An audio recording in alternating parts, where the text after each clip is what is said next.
أعوذ بالله من الشيطان الرجيم. بسم الله الرحمن الرحيم. السلام عليكم ورحمة الله وبركاته. Waalaikumsalam. الحمد لله الحمد لله حمدا كثيرا طيبا مباركا فيه كما يحب ربنا ويرضى. أشهد أن لا إله إلا الله وحده لا شريك له، وأشهد أن محمدا عبده ورسوله صلى الله عليه وسلم، المبعوث رحمة للعالمين الذي لا نبي بعده. اللهم فصل وسلم وبارك وأنعم على هذا النبي الكريم وعلى آله وصحبه ومن تبعهم بإحسان إلى يوم الدين. أما بعد، kaum muslimin wal muslimat, hadirin wal hadirat, Bapak Ibu jamaah Masjid Surau Darul Jannah yang semoga senantiasa dirahmati dan dimuliakan oleh Allah Subhanahu wa taala. Puji syukur hadir Allah Azza wa Jalla. Allah Subhanahu wa taala senantiasa memberikan kepada kita berbagai macam nikmat dan karunia, sehingga pada subuh ini Allah berikan kita kehidupan setelah kematian. Allah berikan kita kemudahan, kesempatan untuk melaksanakan ubudiyah dan amal saleh kepada Allah Subhanahu wa taala, memakmurkan rumah Allah Azza wa Jalla. Innama ya'muru masajid Allah man amana billahi wal yawmil akhir wa aqama as-salah wa ata az-zakah wa lam yakhsha illa Allah fa'asa ulaika an yakunu minal muhtadin. Hanya saja orang-orang yang memakmurkan rumah Allah, mengisi masjid dengan salat berjamaah dan ibadah-ibadah yang lainnya, itulah bertanda dia beriman kepada Allah. Itulah tanda dia beriman kepada hari akhir. Dia mendirikan salat, menunaikan zakat, dan tidak takut kecuali hanya kepada Allah. Maka pasti mereka itu orang-orang yang memakmurkan masjid adalah orang-orang yang muhtadun, mendapatkan petunjuk dan hidayah dari Allah Subhanahu wa taala. Kemudian salawat dan salam kita mohonkan kepada Allah agar disampaikan kepada Nabi kita Nabi Muhammad sallallahu alaihi wasallam. Allahumma shalli ala Muhammad wa ala ali Muhammad. Semoga salawat dan salam juga tercurah kepada keluarga beliau, istri-istri beliau, kepada para sahabat dan orang-orang yang mengikuti beliau dengan benar hingga hari kiamat. Bapak Ibu yang dirahmati Allah Subhanahu wa taala, kembali kita lanjutkan kajian tafsir Al-Qur'an pada subuh ini. Pembahasan terakhir ayat 109 dari surat Al-Baqarah. Adapun pada pagi ini kita lanjutkan dengan ayat 110 sampai ayat 111. Al-Baqarah ayat 110 sampai 111. Bapak Ibu rahmati Allah Subhanahu wa taala. Di ayat 110 Allah taala berfirman, "Wa aqimus shalah wa atuz zakah wa ma tuqaddimu li anfusikum min khairin tajiduhu 'inda Allah. Innallaha bima ta'maluna basir." Dan dirikanlah salat, tunaikanlah zakat, dan segala kebaikan yang kamu kerjakan untuk dirimu, maka niscaya kamu akan mendapatkannya di sisi Allah. Sesungguhnya Allah Maha melihat terhadap apa yang kamu kerjakan. Bapak Ibu rahmati Allah Subhanahu wa taala, Allah memulai ayat 110 ini dengan perintah, dan perintah terhadap ibadah yang paling wajib di antara kewajiban-kewajiban yang lainnya, yaitu ibadah salat dan ibadah zakat. Wa aqimus salat wa atuz zakat. Dirikanlah salat, tunaikanlah zakat. Salat jelas, ya, ini ibadah yang paling utama setelah mengucapkan dua kalimat syahadat.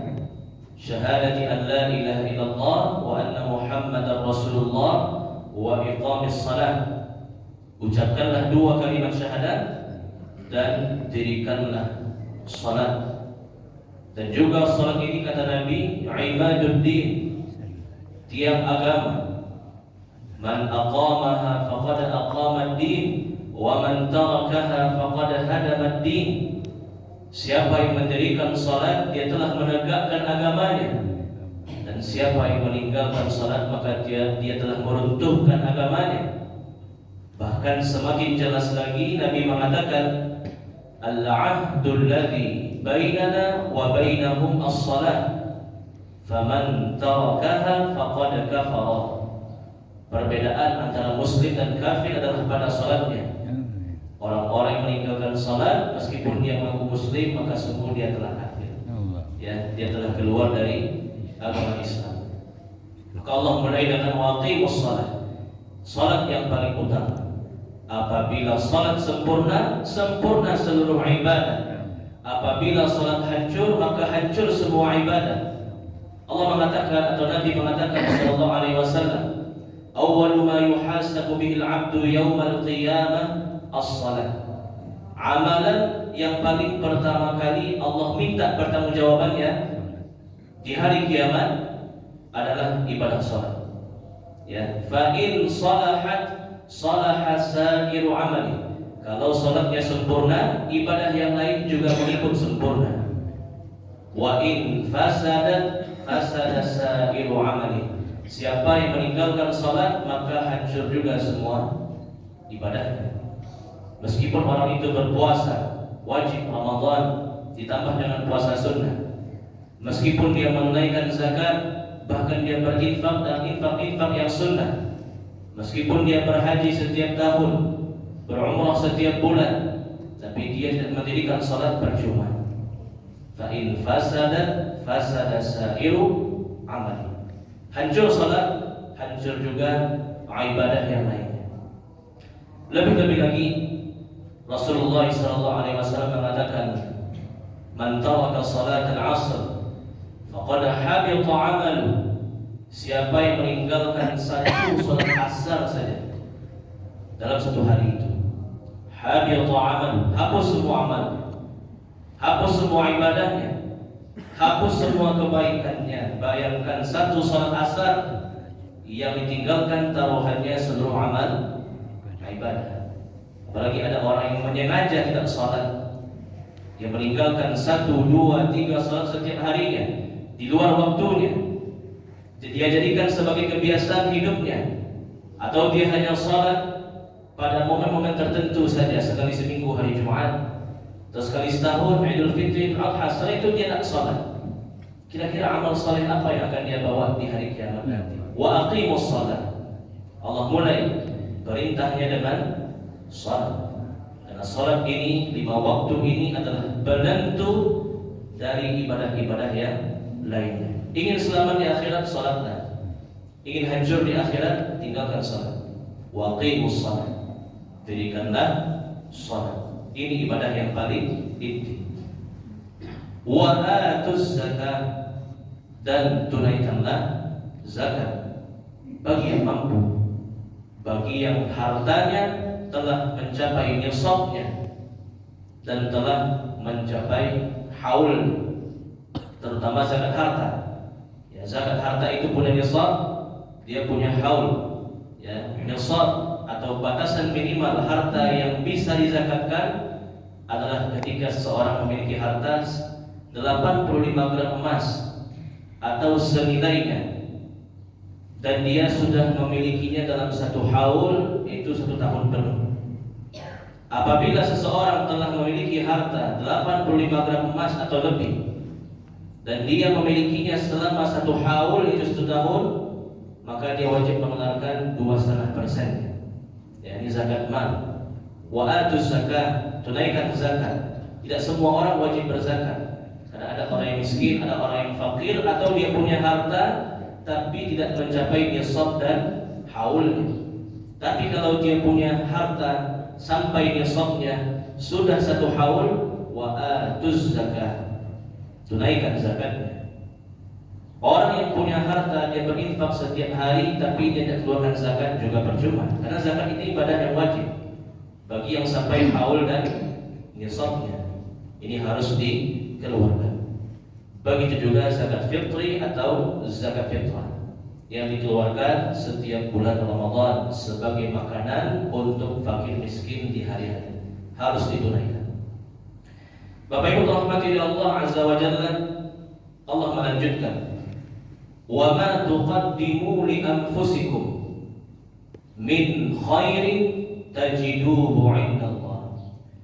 Apa saja kebaikan yang kamu kerjakan untuk dirimu, niscaya kamu akan mendapatkan pahalanya di sisi Allah. Penggalan ayat ini mengandung beberapa pelajaran. Yang pertama, amal saleh itu keuntungannya bukan untuk Allah, tapi amal saleh itu keuntungannya untuk diri kita sendiri.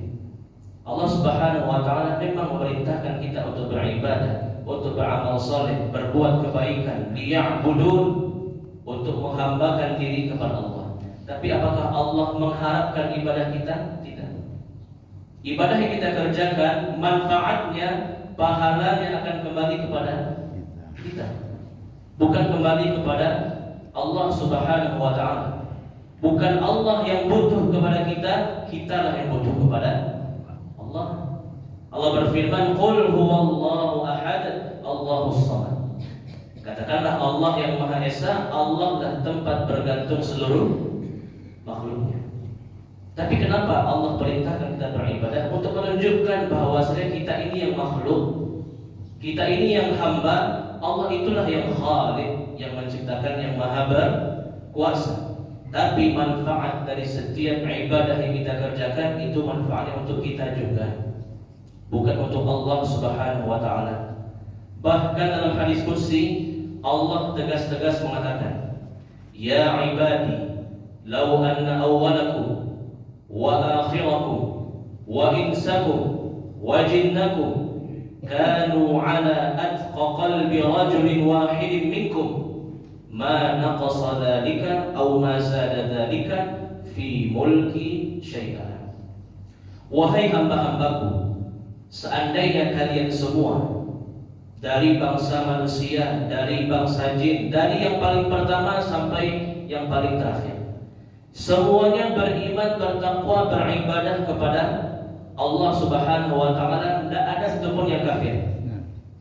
Seandainya, apa kata Allah?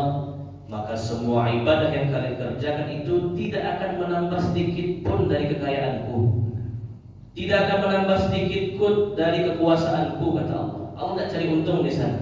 Allah tidak akan rugi juga kalau kita tidak beribadah kepada-Nya. Tidak akan menambah sedikit pun dari kekuasaan, kerajaan dan kekayaanku, kata Allah. Ya ibadi, law anna awwalakum wa akhirakum wa insakum wa jinnakum kanu ala afjari qalbi rajulin wahidin minkum ma naqasa dzalika min mulki syai'an. Wahai hamba-hambaku, seandainya kalian seluruh bangsa manusia, bangsa jin, dari yang paling pertama manusia jinnya sampai jin manusia terakhir, semuanya ingkar, semuanya kafir, tidak ada satupun yang beribadah kepada Allah Subhanahu wa taala. Apa kata Allah?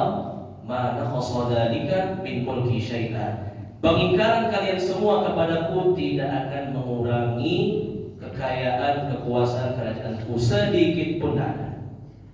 Jadi siapa yang butuh? Allah butuh kita atau kita butuh Allah? Kita yang butuh kepada Allah Subhanahu wa taala.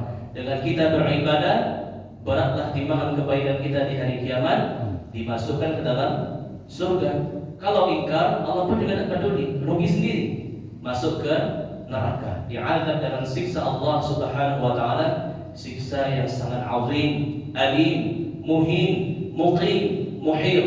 Azab yang besar, pedih, kekal selama-lamanya, meliputi.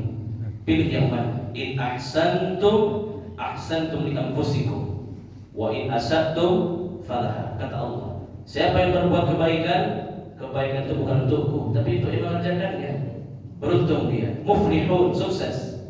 Wa in asatum falaha. Kalau kamu ingkar, maka kamu juga yang akan merugi. Allah Subhanahu wa taala diibadahi atau tidak, tetap dia adalah Rabb kita. Tidak ada untung rugi Allah dalam ibadah kita. Kita yang akan untung rugi mengerjakan atau meninggalkan ibadah kepada Allah Subhanahu wa taala. Ini pelajaran yang pertama. Wa ma tuqaddimu li anfusikum. Apapun yang kita kerjakan itu kembali kepada kita, baik maupun buruknya. Bapak Ibu rahmati Allah Azza wa Jalla. Lalu pelajaran yang kedua, wa ma tuqaddimu li anfusikum min khairin tajiduhu 'indallah. Kebaikan yang kalian kerjakan pasti akan berada di sisi Allah. Ini adalah semacam motivasi. Motivasi dari Allah Subhanahu wa taala agar tujuan ibadah kita yang sebenarnya adalah negeri akhirat. Bukan hanya sekedar dunia. Kenapa? Banyak manusia beribadah, mau beribadah kalau dia mendapatkan dunia dari ibadahnya. Ibaratkan kalau sedekah 1000, dapat baliknya 100.000. Bersedekah 100.000 dapat baliknya 1.000.000. Bersedekah 100 juta nanti baliknya mobil mewah. Banyak orang seperti itu pemikirannya. Ibadah itu harus ada wujudnya langsung di dunia. Harus ada langsung timbal baliknya di dunia berupa rezeki, uang, harta dan lain sebagainya. Kata Allah di sini, tajiduhu 'indallah. Ibadah itu pasti nanti akan ada di akhirat pahalanya. Tidak selalu langsung muncul ganjarannya di dunia. Agar orang yang beribadah itu tidak kecewa. Orang yang beribadah itu tidak dia berkecil hati. Tajiduhu 'indallah. Kalian beribadah meskipun di dunia tidak mendapatkan langsung wujud balasannya, tajiduhu 'indallah. Pasti nanti di akhirat akan mendapatkannya. Karena hidup di dunia hidup yang sebentar. Hidup yang sebentar. Bal tu'thiruna al-hayata ad-dunya wal akhiratu khairun wa abqa. Kalian lebih mendahulukan kehidupan dunia padahal ada kehidupan akhirat yang jauh lebih kekal, yang jauh lebih baik. Jadikan tujuan ibadah kita untuk Allah dan manfaatnya lebih banyak di akhirat dibandingkan di dunia. Karena sifat manusia ingin balasan yang segera. Fa'ammal insanu idza mabtalahu rabbuhu fa akramahu wa na'amahu fa yaqulu rabbi akraman. Adapun manusia, kata Allah, apabila dia diuji, dia ibadah kepada Allah, langsung mendapatkan balasannya di dunia, maka dia akan mengatakan, oh Allah sayang kepadaku. Ini bukti aku taat. Ini bukti nih, aku salat, berinfak, puasa, langsung dapat instan balasannya di dunia. Wa amma idza mabtalahu faqadara alaihi rizqahu fayaqulu rabbi ahana. Adapun orang-orang yang diuji, manusia yang diuji oleh Allah, beribadah kepada Allah, ternyata rezekinya semakin sempit, maka dia akan mengatakan Allah sudah menghinakanku, Allah tak sayang lagi kepadaku. Bukan seperti ini manusia. Kalla, kata Allah, tak boleh seperti ini. Ibadah itu tidak selalu balasannya di dunia. Tajiduhu 'indallah. Balasan sebenarnya adalah di akhirat, di sisi Allah Subhanahu wa taala. Dan juga Rasulullah sallallahu alaihi wasallam mengatakan, "Man kanatid dunya hammahu farraqa Allah alaihi amrahu wa ja'ala al-faqra baina 'ainayhi wa lam ya'tihi min ad-dunya illa ma kutiba lahu." Siapa saja yang beramal saleh tujuan utamanya adalah dunia, maka Allah akan cerai-beraikan urusannya. Dia hidup tidak akan pernah puas dan rezeki hanya datang kepadanya sebatas yang Allah takdirkan. Wa man kanatil akhiratu niyyatahu jama'a Allahu alaihi amrahu wa ja'ala al-ghina'a fi qalbihi wa ya'tihi ad-dunya wa hiya radhimah. Siapa saja yang berbuat beramal soleh, beribadah, niat utamanya adalah Allah, niat utamanya adalah negeri akhirat, maka seluruh urusannya akan Allah mudahkan. Amin. Hatinya akan merasa cukup, dunia akan datang dengan sendirinya meskipun dia tidak meminta kepada Allah Subhanahu wa taala. Tajidu indallah. Niat ibadah kita ini untuk Allah, untuk negeri akhirat. Niat dunia itu hanya mengikut saja. Jangan dijadikan sebagai standar tolak ukur ibadah kita diterima oleh Allah Subhanahu wa taala. Pahala sebenarnya tajiduhu indallah. Nanti di akhirat disebutkan di sisi Allah Subhanahu wa taala. Faman ya'mal mithqala dzarratin khairan yarah wa man ya'mal mithqala dzarratin syarran yarah. Apapun kebaikannya meskipun kecil itu dihitung oleh Allah. Kamu akan menjumpai balasannya di hari kiamat. Dan keburukan yang kamu kerjakan meskipun kecil sebesar biji zarrah, kalian semua akan mendapatkan nanti di hari kiamat. Innallaha bima ta'maluna basir. Sesungguhnya Allah Maha melihat terhadap apa saja yang kamu kerjakan, tidak ada satupun yang luput dari Allah Subhanahu wa taala. Wa ma tasqutu min waraqatin illa ya'lamuha wa la habatin fi dhulumatil ardi wa la ratbin wa la yabisin illa fi kitabin mubin.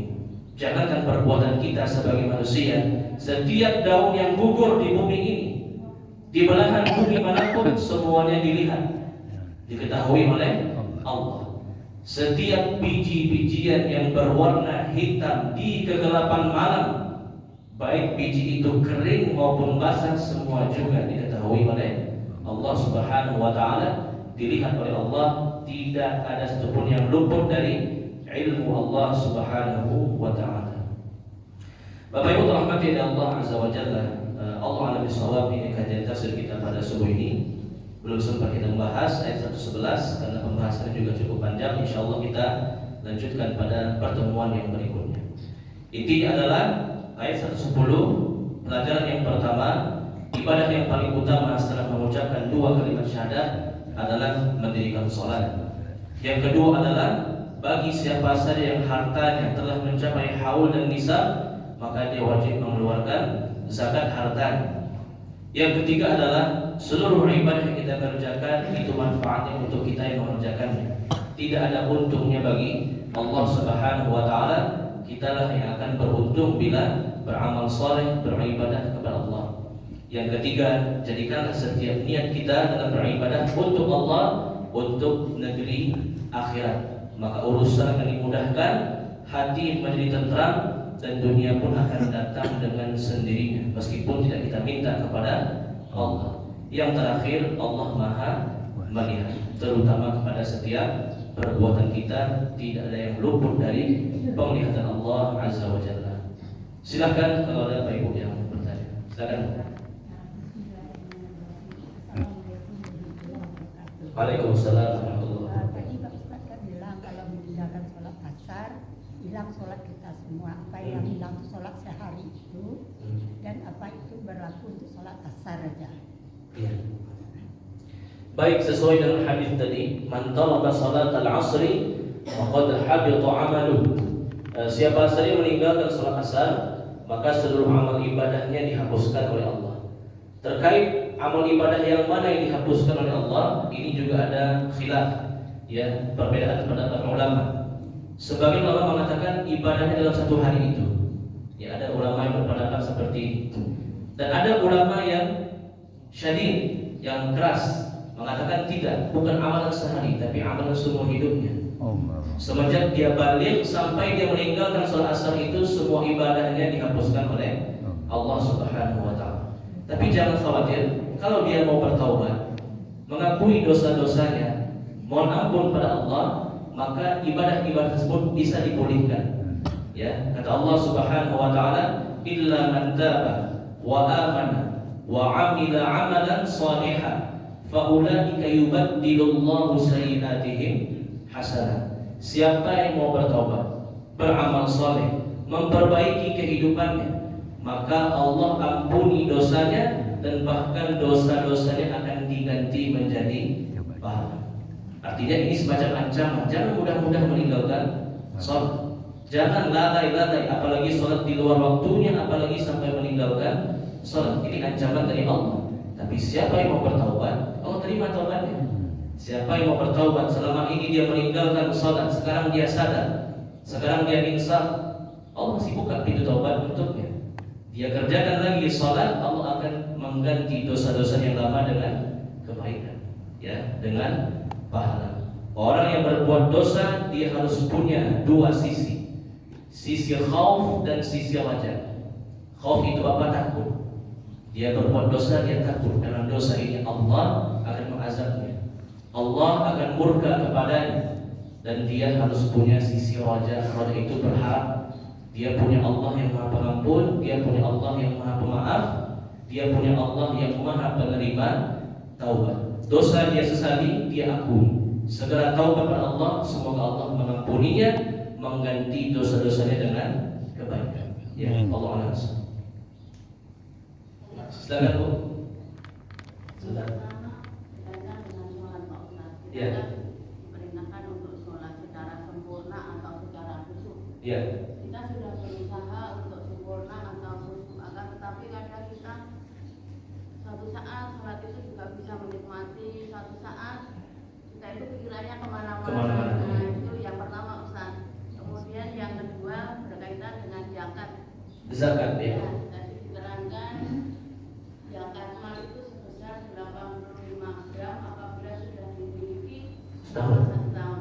Dan yang saya tanyakan, zakat profesi itu ada enggak Ustaz? Atau zakat yang misalnya kita setiap bulan kan menerima Gaji. Nah itu apakah penghitungannya sama dengan sebagaimana yang telah diterangkan 85 atau 85 gram emas setelah dimiliki selama 1 tahun? Terima kasih Ustaz. Baik. Yang pertama terkait dengan sholat yang tidak khusyuk, ya, kekhusyukan dalam sholat ini sifatnya wajib. Namun dia bukan rukun sholat. Artinya orang yang sholat terkadang pikirannya kemana-mana, ya. Bahkan ketika sholat ingat segala sesuatunya, sampai barang-barang yang hilang pun ingat ya. Ketika dia sholat, sampai rencana-rencana masa depannya semuanya dalam sholat, selesai semuanya. Di luar sholat dia lupa lagi. Nah, ini pertanda ada gangguan, ya, syaitan. Dalam sebuah hadis disebut dengan al-khinzab, ya, ada syaitan yang khusus membisikkan was-was kepada manusia ketika sholat. Namanya syaitan khinzab. Kerjanya itu apa kata Nabi? Uzkur kada, uzkur kada. Ketika kita sholat, syaitan khinzab itu mengatakan ingat ini, ingat itu, ingat ini, yang itu, dan lain sebagainya. Dan juga perbuatan syaitan khinzab ini, mohon maaf, dia menghembus-hembuskan dubur orang sholat, sehingga orang sholat itu merasa was-was, kentut, rendah ya. Nah, ini pekerjaan dari syaitan khinzab namanya. Maka kita perlu berlindung kepada Allah dari syaitan. Bagaimana caranya? Yang pertama, apabila pikiran kita sempat dialihkan oleh syaitan khinzab, segera kita ta'awudz.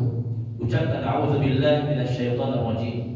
Wa imma yanzaghannaka minasyaitoni nazghun fasta'idz billah. Apabila syaitan berupaya untuk menghilangkan fokusmu, menghilangkan kekhusyukanmu, fasta'idz billah. Segera berlindung kepada Allah. Ketika kita sholat, ya, muncul pikiran-pikiran yang aneh, segera ucapkan a'udzubillahi minasyaitonir rajim. Enggak apa-apa. Meskipun ketika sholat boleh. Ya, ini untuk menghilangkan gangguan syaitan. Perintah Allah, fasta'idz billah, segera berlindung kepada Allah. Ini cara yang pertama. Yang kedua, dalam konteks kita berjamaah, berusaha merapatkan shaf, rapatkan bahu dan kaki. Namun jangan sampai menginjak, ya, jangan sampai terlalu dempet, tapi jangan terlalu renggang. Berusaha semaksimal mungkin merapatkan shaf. Makanya imam ketika akan memulai sholat, sawu sufufakum, ya, luruskan shafmu. Istawu wa'tadilu, taqarrabu sudul khalaq, ya, dekatkan shafmu, dekatkan bahu dengan bahu, kaki dengan kaki. Karena apa? Nabi mengatakan, sungguh aku melihat ada satu celah dalam shaf yang dimasuki oleh syaitan itu. dia hanya sebesar anak kambing yang kecil masuk ya di antara celah-celah saf. Itulah yang memberikan was-was, godaan, pikiran-pikiran yang aneh. Yang ketiga caranya adalah sebelum kita sholat kita harus berniat dengan sebenar-benarnya. Makanya ada takbiratul ihram. Takbiratul ihram artinya takbir yang mengharamkan diri kita dari dunia. Dengan kita mengucapkan Allah Akbar, kita putus sejenak dari dunia kita, dari pekerjaan kita. Kita fokus untuk membaca zikir-zikir, ayat-ayat, doa-doa di dalam sholat. Insya Allah dalam 3 hal ini kita bisa khusyuk di dalam sholat. Muncul gangguan, ta'awudz. Sholat berjamaah, rapatkan shaf. Yang ketiga, sebelum kita sholat, niat ikhlas karena Allah. Takbiratul ihram harus kita maknai Allahu Akbar. Allah yang maha besar, Allah lebih besar dari segala sesuatu apapun. Sekarang kita sedang berdialog, berbicara dengan Allah Subhanahu wa Ta'ala. Yang kedua terkait dengan zakat profesi. Zakat profesi ini, yang pertama, ini adalah ijtihad, ya, pendapat dari sebagian ulama. Di zaman Nabi belum ada zakat yang sifatnya profesi, hanya zakat yang sifatnya harta atau zakat niaga atau zakat pertanian, perdagangan dan lain sebagainya. Adapun di zaman sekarang sebagian ulama memunculkan pendapat zakat profesi dengan beralasan petani saja setiap kali panen dia keluarkan zakatnya. Begitu juga dengan orang-orang yang bekerja, pegawai dan lain sebagainya, tentu dia harus keluarkan zakat setiap bulannya, setiap dia menerima gaji. Jadi dasarnya itu qiyas itu analogi. Ya, tapi menurut anak pribadi, dengan ilmu anak yang sangat kecil terbatas, masih banyak para ustaz yang alim, yang berilmu. Anak memandang bahwasanya zakat profesi ini adalah pendapat yang keliru. Kenapa? Karena harta itu belum sampai nisabnya, ya, belum sampai haulnya, ya, dan gaji yang diterima per bulan itu belum tentu akan utuh dia simpan. Gaji itu akan dia keluarkan untuk biaya listriknya, biaya airnya, pendidikan anaknya, makan minum setiap harinya. Anggaplah dia terima gaji 100 juta sebulan, misalkan. Apakah 100 juta itu akan utuh? Apakah akan terprediksi setahun ke depan akan sampai 85 gram atau tidak? Apalagi emas itu akan naik terus. Sekarang lagi naik gila-gilaan. Banyak orang beli emas sekarang karena harga emas itu ya sampai 1.800.000 per gram, 2 juta per gram. Mahal sekarang emas. Ya, jadi zakat profesi ini Allah alam, ini pendapat yang keliru. Sayangnya sudah disistemkan dalam sebagian instansi, sebelum terima gaji dipotong pajak, dipotong zakat. Mohon maaf, ini bukan zakat. Zakat itu, zakat harta itu harus haul dan nisab. Haul setahun hijriah dan sampai nisabnya 85 gram emas. Dan ana khawatir ini termasuk kezaliman. Belum sempat dia menikmati harta gajinya sudah langsung dipotong atas nama zakat. Ditambah lagi dengan pajak. Meskipun sekarang sudah difatwakan oleh sebagian ulama, diamalkan oleh Badan Amil Zakat daerah maupun nasional, tapi menurut anak pribadi ini keliru. Zakat harta itu harus haul dan nisab. Gaji yang diterima belum tentu akan mencukupi nisabnya nanti kalau sudah dihitung setahun, karena gaji itu akan dipakai untuk kebutuhan sehari-hari. Dan juga zakat harta itu adalah harta yang ditabung, harta yang disimpan, yang ditimbun, yaknizuna, kata Allah dalam surat At-Taubah. Harta yang memang sengaja disimpan, bukan harta yang keluar masuk itu bukan harta zakat. Harta zakat itu harta yang disimpan, yang ditabung, investasi dan sebagainya. Bukan harta yang berputar untuk dikeluarkan, terima, keluar, tidak dikeluarkan. Sedangkan gaji itu rata-rata pasti akan dikeluar, terima, dan semuanya akan ditabung. Maka yang benar itu zakat tahunan, haul dan nisab, bukan zakat profesi setiap bulan. Ini pendapat yang keliru, yang tidak benar. Ya, Allah a'lam bishawab. Waalaikumsalam warahmatullahi wabarakatuh. Di surat Al-Mu'minun ayat 1 dan 2, sungguh beruntung orang yang beriman. Ya. Yaitu orang yang khusyuk dalam salat. Ya. Kalau kita balik, berarti orang yang khusyuk lagi tidak beriman. Itu yang pertama. Baik.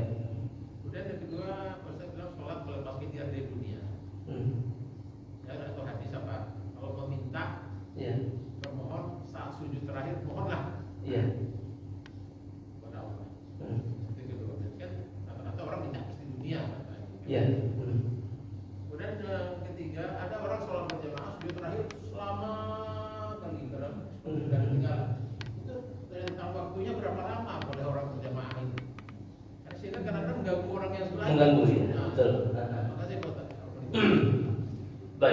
Waalaikumsalam warahmatullahi wabarakatuh. Yang pertama Allah berfirman, "Qad aflahal mu'minun alladzina hum fi shalatihim khashi'un."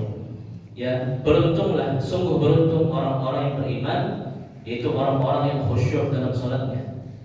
Al-mu'minun atau kalimat iman itu merujuk kepada dua makna. Bisa bermakna aslul iman, dasar iman, dan bisa merujuk kepada kamalul iman, kesempurnaan iman. Al-mu'minun dalam surah Al-mu'minun itu merujuk kepada kamalul iman. Dia sudah punya dasar iman dan dia ingin menyempurnakannya.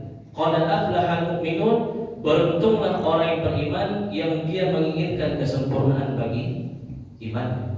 Dia sudah masuk dalam Islam, dia sudah masuk dalam iman. Bagaimana meninggikan derajat iman? Alladzina hum fi shalatihim khashi'un, itu orang yang khusyuk dalam sempurna dalam salatnya.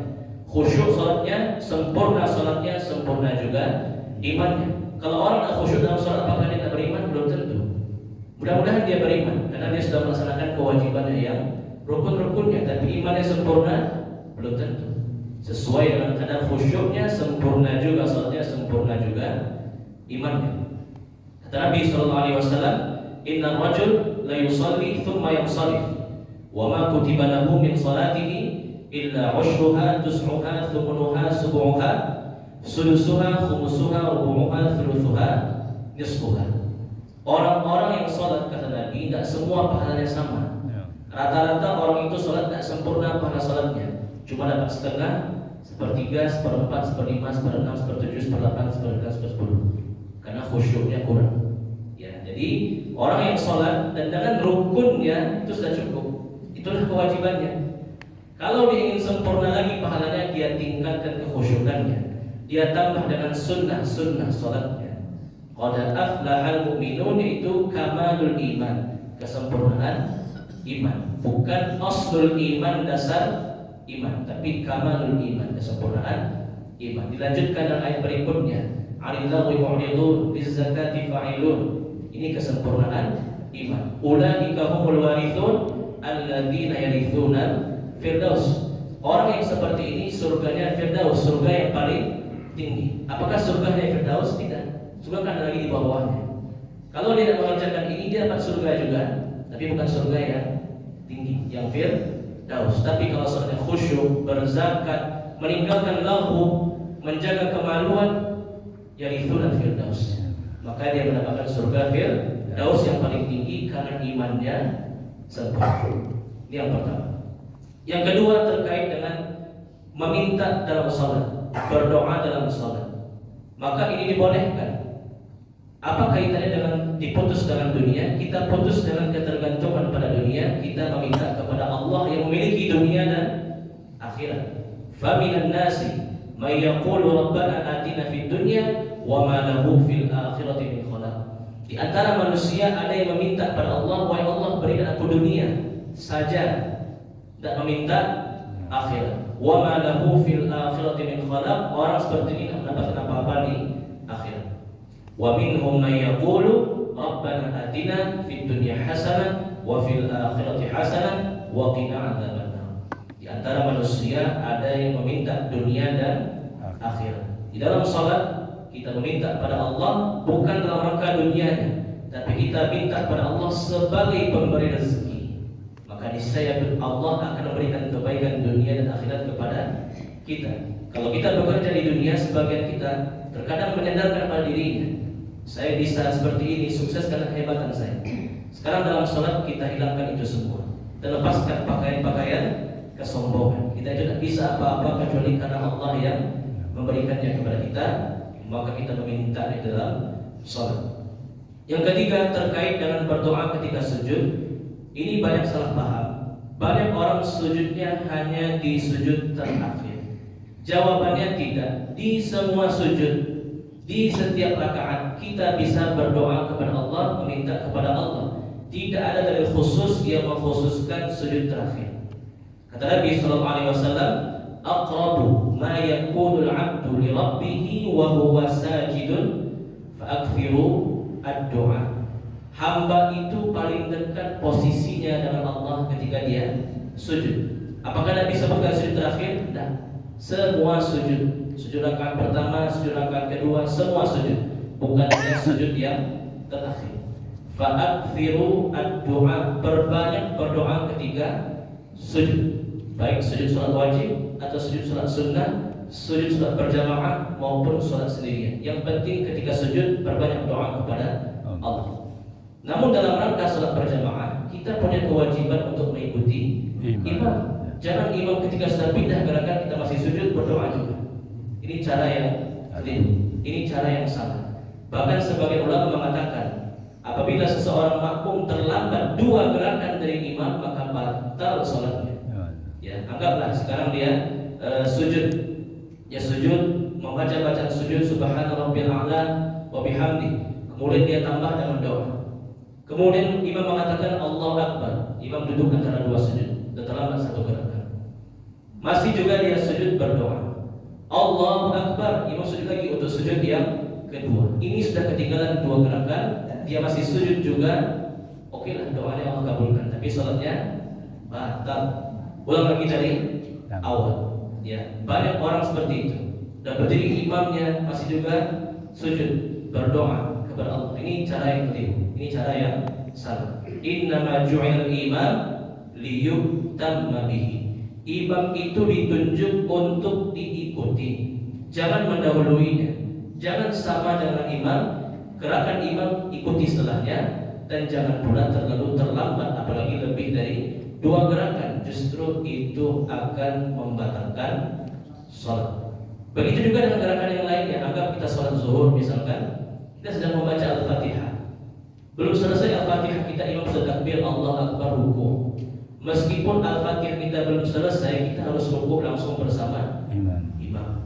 Begitu juga dengan bacaan ruku, bacaan i'tidal, bacaan sujud, tahiyat akhir misalkan.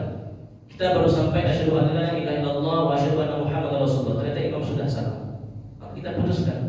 Ya, selesai salam imam kita pun ikut di belakangnya salam bersama imam. Begitulah kita sebagai makmum. Nanti sholat sendiri puas-puas berdoa. Banyakkan doa ketika sujud karena sholat sendiri kita yang punya sholatnya.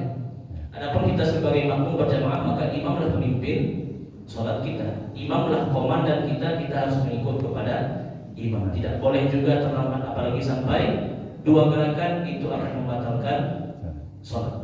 Ya, Allah Akbar. Ya.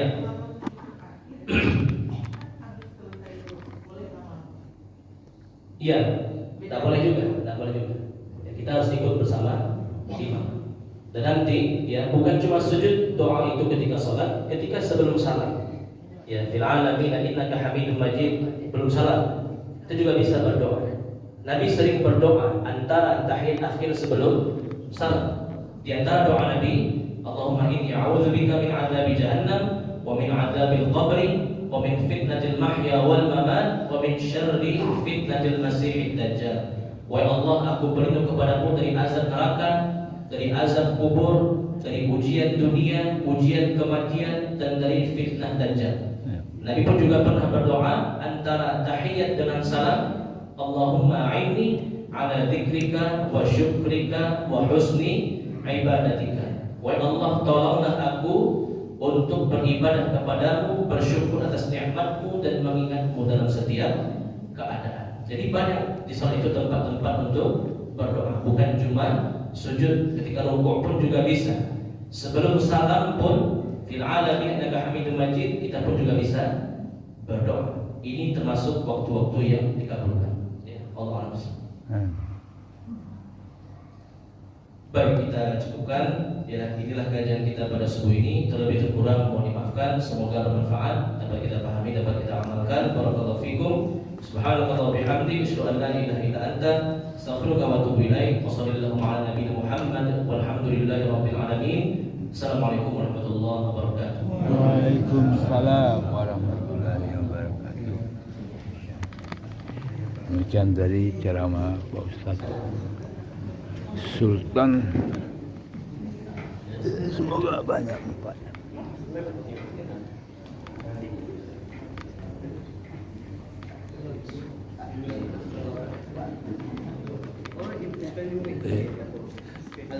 Oh, terima kasih.